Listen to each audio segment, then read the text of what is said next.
How to allow new members to see older messages in Telegram. Hi everyone, it's Sophia to assist you today. Without any delay, let's jump right in. First, open Telegram and then click on the group chat.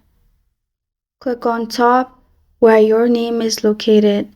Then click on pencil-like button on top right corner of your screen beside three dots. In here, you'll find chat history. Click on chat history and make sure you pick visible. Make sure your blue dot is invisible. After you do that, if you add any new members will be able to see older messages in your group chat. This is how to allow new members to see older messages in Telegram.